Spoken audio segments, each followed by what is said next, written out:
Before you can be a painter who can paint what's beyond mere memory, you have to inculcate that disciplined skill, and a lot of that is painful repetition and hard grinding work. It's the sacrifice of the present for the future. But once you manage that, then things open up. And virtually everything you learn of value is like that's very, very, very difficult to learn to write. And there's arbitrary rules that you have to follow and bind yourself to.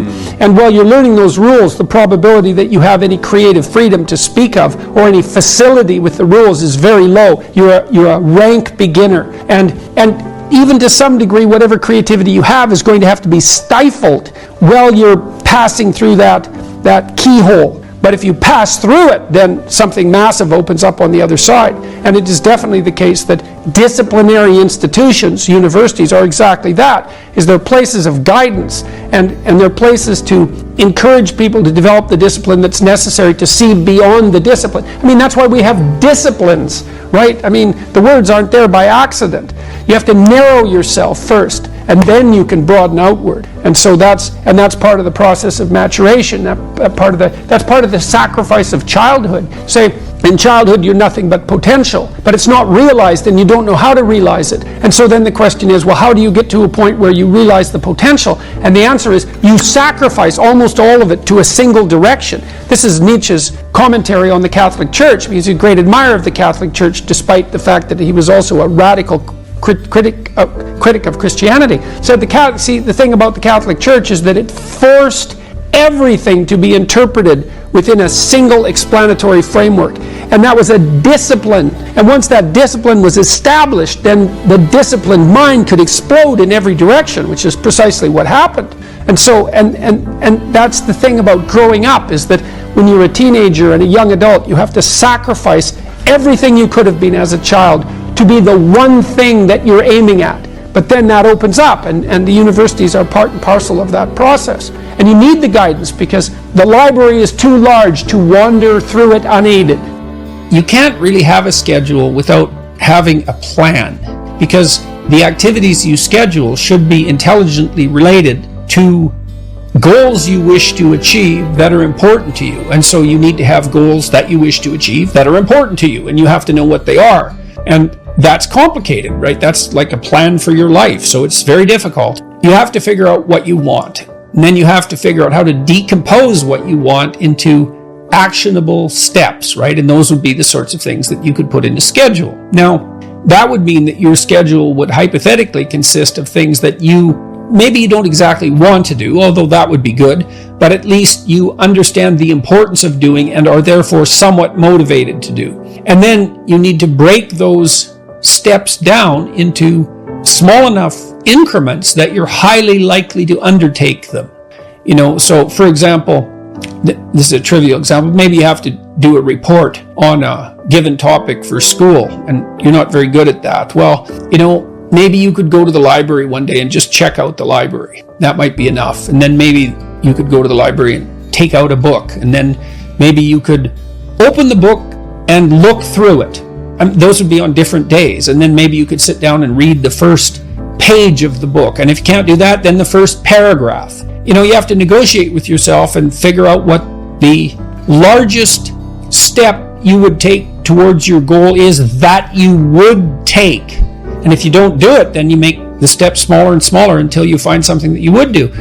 The next thing you need to do, potentially, is to familiarize yourself with a scheduler like Google Calendar.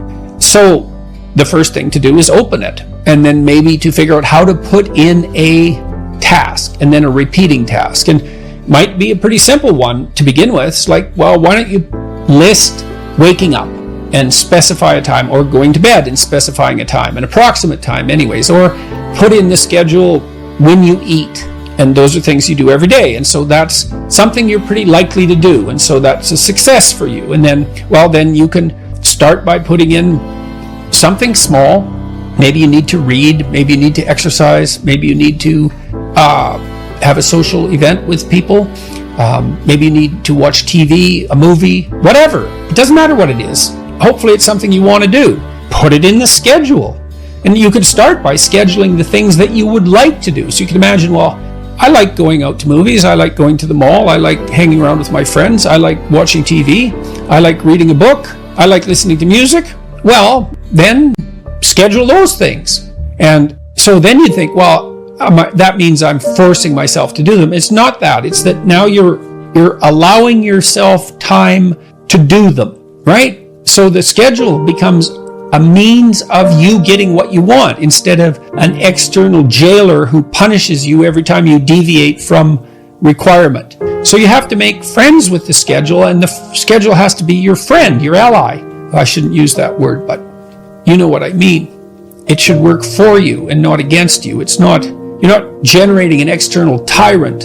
You are generating something that you could be held to, and that's be responsible to, and that's not necessarily a bad thing. It can be somewhat burdensome, but it's not necessarily a bad thing. But generally, you should approach it as if this is something that will help you get what you want. It's also a pretty good way of controlling anxiety, because one of the most common sources of anxiety is just not knowing what to do. And people often think about that as boredom, and it is boredom to some degree. It can be, but it can also be very anxiety provoking. It's like, well, what should I do? I don't know what to do. Well, I have to do something. There's all these things I could do, and I don't want to make that decision every hour. So a schedule that you design that you like can be an incredible relief. And one thing we do know is that conscientious people tend to be lower in negative emotion. And it looks like that's a causal consequence, is that orderly people, for example, because they order their environment and make it more predictable, then they're less likely to be anxious, because we're often made anxious by what is unpredictable. When you have a sense that something's up and you fail to act, you almost inevitably pay a much higher price for it at some point deferred into the future. So you have to think that through for yourself and ask yourself if you believe that's true. And if it is true, unless you want more trouble in the future, then perhaps you investigate when your moral unease, let's say, alerts you to the fact that there's something to investigate. Don't be too attached to things. And what does that mean? It doesn't mean deny the world. It might mean deny the world if you're too in love with the material, like with material well-being, let's say, then your pathway to transcendence and meaning might be to abandon that, because it's constraining you. It's making you less than you could be. But the fundamental lesson, the more fundamental lesson that's underneath that is, don't let what you are stop you from being what you could be.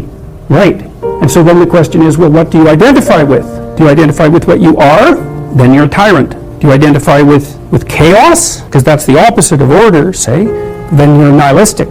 Well, you don't identify with either of those. You know that they're both necessary. You know that you have to live with both of them, but you identify with the capacity to continually transcend what you are. And then you seek out error. That's what humility is. It's like, I'm error-ridden. It's like, so I want to put myself in a situation where I can discover one of my errors, hopefully not in a way that's going to knock me completely out of the game, right? I want to seek out a challenge. I want to find out where my limits are. I want to find out where there's not enough of me yet. And I want to do that in a way that's engaging, because, you can wear yourself out fighting dragons. Obviously, you can exhaust yourself completely, and that's not helpful. You need to lay out a vision of yourself as an ideal. Like, who do you want to be 5 years from now? What do you want your life to be like across the most important dimensions of your life? You need a vision of that. First of all, something to aim at. What would you like your family relationships to be like if they were ideal? What would your intimate relationship be like if it was better? What would your job be like, or your career? How might you take care of yourself mentally and physically? How do you regulate your proclivity towards harmful temptation? How do you make intelligent use of the time that you have for yourself?